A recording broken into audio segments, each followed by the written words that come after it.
Hey everybody, I'm Shelby at the Agnes Robinson Waterloo Public Library in Waterloo, Nebraska, and welcome back to our November edition of the Book Talks, where I give you 5 book recommendations by authors you may not have heard of yet. We are approaching winter in a pandemic, and you might be looking for something good to read. So I am here to help. Today, I hope you find something interesting and enjoyable that you might want to try reading this winter, maybe get out of your comfort zone a little bit. So let's go ahead and get started with 5 brand new books that I think you should try as winter approaches. My first pick is a thriller and an extension of spooky season. If you celebrated that last month, it's Leave the World Behind by Rumaan.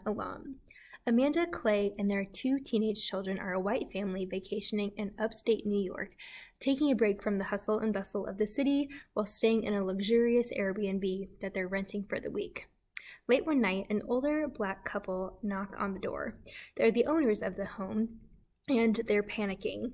A sudden blackout has swept across the city, but in rural New York, where there's already no cell service, now there is no television or internet either. Amanda and Klay don't know what to believe. Should they trust this couple and vice versa? What would you do? If you liked the movie Get Out, this book is for you, and it's already been slated as a Netflix series featuring Denzel Washington and Julia Roberts, so make sure you read that one before the show comes out. That's Leave the World Behind by Rumaan. My next pick is a work of nonfiction. It is very small, about the size of my hand. It's She Comes by It Natural, Dolly Parton and the Woman Who Lived Her Songs by Sarah Smarsh. Sarah Smarsh is a journalist and author living just down south of us in Kansas. Her work is centered around the strength of rural communities and working women.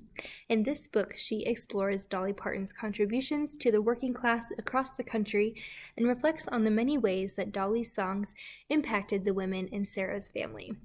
If you like music, memoirs, or simply love Dolly like I do, you should check out She Come By It Natural by Midwestern journalist Sarah Smarsh.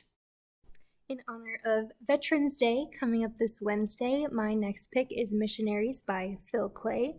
The author himself is a veteran of the U.S. Marine Corps. Missionaries follows Mason, a U.S. Special Army Forces medic, and Lizette, a foreign correspondent, post 9/11. They're both called to Colombia, where the U.S. has partnered with the local government to stamp out a vicious civil war. Mason is now a liaison to the Colombian military, and Lizette is ready to cover it. This book is about geopolitics, war games, and calamities that touch every character we meet. So if you want to read some military fiction, I recommend Missionaries by Klay. November is Native American Heritage Month, and that is why I want to talk about Crooked Hallelujah by Kelli Jo Ford. This book takes place in the 1970s on the Cherokee Nation in Oklahoma, where 15-year-old Justine grows up in a family of complicated women.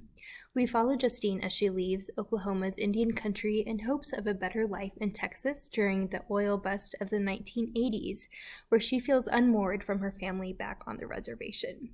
Ultimately, this is a book about proud, stubborn Cherokee women within the larger forces of history, religion, class, and culture, and how these women sacrifice so many things for the people they love. That is Crooked Hallelujah by Kelli Jo Ford. And lastly, if your attention span is a little short during these times, I recommend trying out a short story collection to jump back into reading. In this slim book, Deesha Philyaw explores 4 generations of Black women and girls who are grappling with who they want to be in the world, stuck between the double standards of the church and expectations to be good and their own desires and passions. This story collection, The Secret Lives of Church Ladies, is a National Book Award finalist for fiction. It also looks like a very quick read, and it might be just what you need to jump back into reading during these distracting times.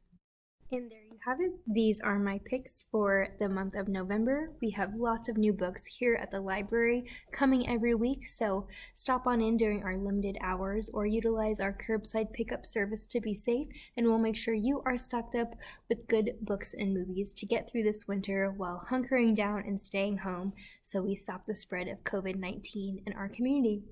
feel free to give us a call at 402-779-4171 to place a hold on any books in our library, or if you simply need some recommendations to pass the time. Thanks for watching, and I'll see you next month.